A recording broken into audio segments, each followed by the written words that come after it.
যারা honours masters করতেছেন অথবা এইচএসসি পরে আর কোনো পড়াশোনা করেন নাই, তারা এইচএসসি পাস যোগ্যতা দিয়ে আসন্ন 19তম শিক্ষক নিবন্ধন পরীক্ষায় স্কুল পর্যায়ে 2-তে আবেদন করতে পারবেন।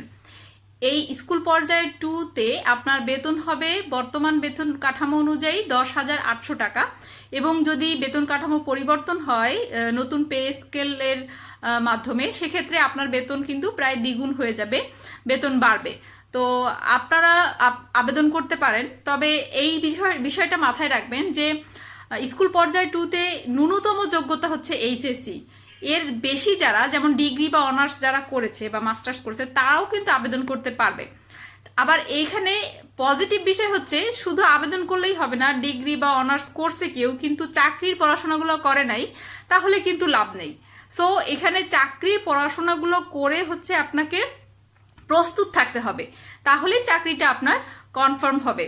সো আপনাদের জন্য শুভকামনা। সিলেবাস ডাউনলোড করে সিলেবাস সামনে রেখে পড়া শুরু করেন, আর আমার চ্যানেলটির সঙ্গে থাকবেন।